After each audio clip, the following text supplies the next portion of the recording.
don't understand much about the insurance industry, and you share a lot of information with us. Yeah.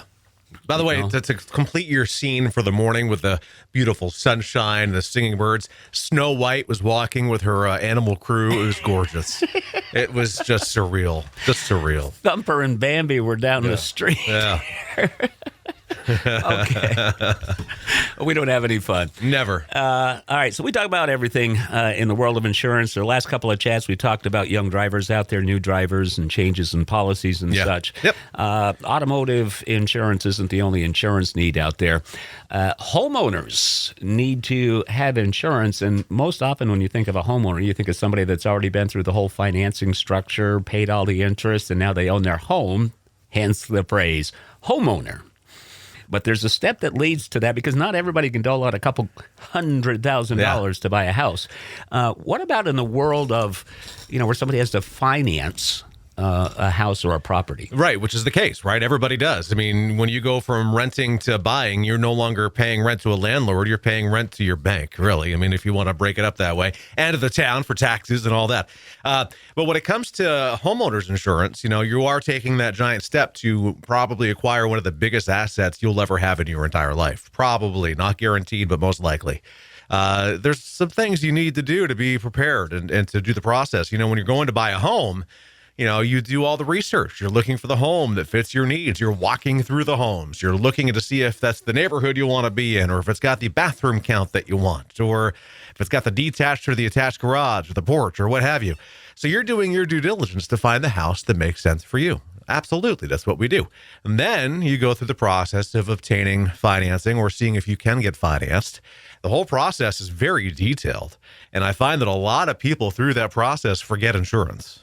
And don't do that. Don't do that, okay? Well, when you think about it, or at least when I think about it, okay, my folks bought their house up on Finney Hill back in 1974, and I think it was like $29,000. You can't touch a property for $29,000 nowadays. So you're right. It is the largest investment you'll make. Mm-hmm. So it only makes common sense to have it covered in the event of a catastrophe. Right. Get some insurance quotes as part of the process, all right? So you've found the house that you love. You've got the bank working on your eligibility for financing.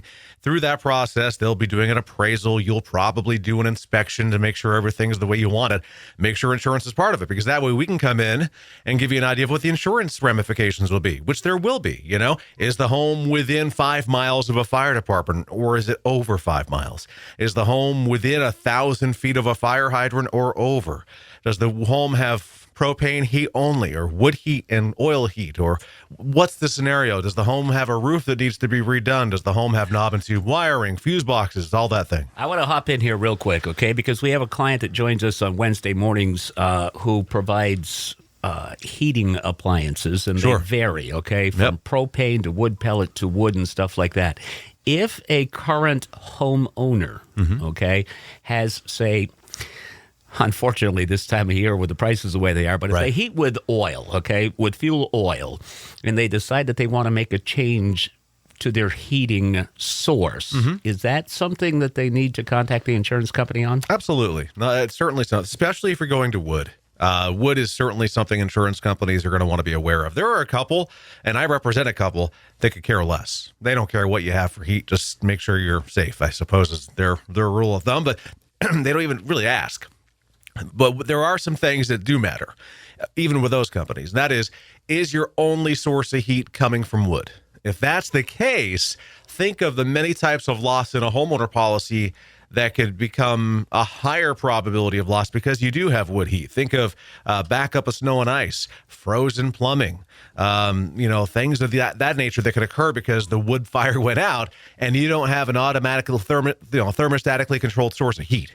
And that can become a problem for some companies. But if you have a supplemental heat for wood, you got to make sure it's properly installed, make sure it's not sharing a flue, which a lot of people will say, including myself. Bear in mind, I grew up in a house that had an oil furnace and a wood stove sharing a chimney.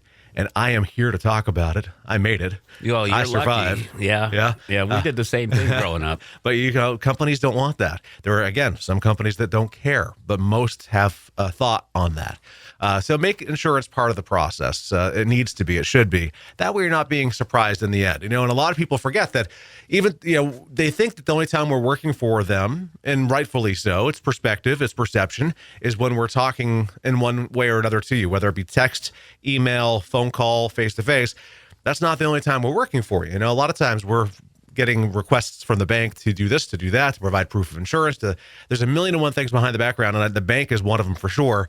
We could almost have a full-timer just dealing with the banks at our office just to keep them on task. Well, which is why you've been doing this with us for years, because of, to use your exact words here, there are a million things that go on in the background. Yeah, we're working for you whether you know it or not, which is just what we love to do.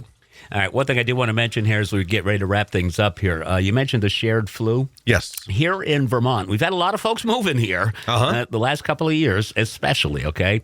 But it is our understanding that Vermont state law will not allow a shared flu anymore. So that's something that we want them to understand too. That's been in New Hampshire for a while. The Live Free or Die state beat Vermont to that, by the way, just so you know. All right, so if folks want to continue a conversation with you or start one up, give us a call, 748-5224. You can find us on Portland Street in St. Johnsbury, online, thebarrettagency.com, Google, YouTube, and Facebook. Just look for Barrett Insurance Agency. And Tuesday mornings right here at 8:35. Absolutely. All right. Hey, enjoy the sunshine. Yeah, I'm going to go talk to Snow White, see how she's doing. I'm going to go say hi to Bambi. There you go. All right, coming up, more music on Magic from Billie Eilish, but first it's Justin Bieber.